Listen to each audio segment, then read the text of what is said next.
कुछ लोग पैदा होकर एहसान करते हैं और चंद सबका नुकसान। कोई बेड़ा पार करने वाले होते हैं और बाकी बेड़ा गर्क करने वाले। अच्छे लोगों की पैदाइश के लिए मुरव्वज तरीके के अलावा मन्नतें मांगनी पड़ती हैं। नरगिस को रोना पड़ता है।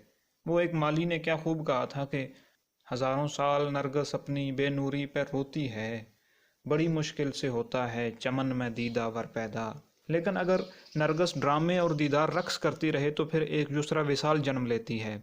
अगर आप नहीं जानते कि ये साहिबा कौन है तो यकीनन कोई नेकी आपके काम आ गई होगी, वरना पूछिए अब्बास ताबिश से कि जिन्हें ना सिर्फ युसरा से मुशायरा शेयर करना पड़ा बल्कि कुर्सी सदारत पर बैठकर उसे शायरी की इजाज़त भी देना पड़ी और अगले 15 मिनट सुननी भी पड़ी। और अगर आप हमदर्दी का इजहार करना चाहते हैं तो मंसूर आफाक से कीजिए, क्योंकि मुशायरे की निज़ामत उनके हाथ थी। वो ना सिर्फ युसरा को बगौर सुन रहे थे बल्कि हाजरीन से उसे दाद देने को भी कह रहे थे। अब आप कहेंगे कि हम इस लड़की के पीछे ही पड़ गए हैं, तो इत्तलान अर्ज़ है कि हाल ही में उसकी मंगनी हो गई है। वजह उसे याद करने की एक चंद माह कबल की सोशल मीडिया पोस्ट ठहरी है, जिसमें उसने कहा है कि वो फ्री में किसी मुशायरे या इंटरव्यू में शिरकत नहीं करेगी और ऐसी किसी भी सरगर्मी के लिए 1 लाख रुपए फ़ी नशिस्त वसूल करेगी। यार लोगों ने इस बात पर युसरा के खूब लत्ते लिए हैं, लेकिन हमें खुदा वास्ते का कोई बैर नहीं है। उसकी शायरी से मसला ज़रूर है, पर कम अज़ कम इस बात से मुतफिक हैं, बल्कि सिर्फ युसरा पे ही क्यों मुनहसर। हमारा तो ख्याल है कि बाकी शायरों को भी दाद की बजाय अगर कवालों की तरह नोट मौसूल हों तो अदब में खुशगवार तब्दीली आ सकती है। आप चूंकि अंग्रेज़ों की ज़्यादा मानते हैं तो इस ज़िम्न में उनका भी यही कहना है कि there is no free lunch.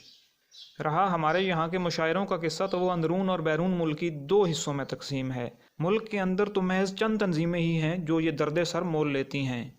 यहाँ भी 1-2 अच्छे शायरों को चंद हज़ार के एवज़ बुलाया जाता है और 2 दर्जन मुकामी शोरा को बिला मुआवजा पढ़वाया जाता है। मुंतज़मीन पूरी कोशिश करते हैं कि अव्वल तो मेहमान शोरा को सदर सीनियर बना कर ही काम चलाया जाए, ताहम अगर एजाज़िया देना ही पड़े तो भी टैक्स ज़रूर काट लेते हैं। गैर मुल्की मुशायरे ऑर्गेनाइज़र्स के लिए बाकायदा बिजनेस होता है।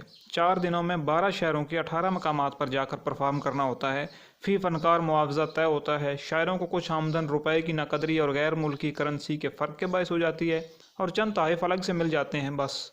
मुंतज़मीन अलबत्ता गेट मनी, स्पॉन्सरशिप, ब्रांडिंग से भला कितना ही कमा लें, उनके लिए ये किसी भी तरह घाटे का सौदा नहीं होता। तो अगर भाई लोग अच्छा अदब पैदा नहीं हो रहा अलापने की जगह, जितना गुड़ उतना मीठा के मिसदाक तख्लीक कारों क्रिएटर्स को भी नवाजना शुरू कर दें तो यहाँ भी शेक्सपियर, कीट्स और मिल्टन पैदा होने लगेंगे। युसरा को भले ही 1 लाख फ़ी नशिस्त ना दें, मगर वाकई अच्छी शायरी करने वालों को तो 10-10, 20-20 हज़ार पर न टरखाएं।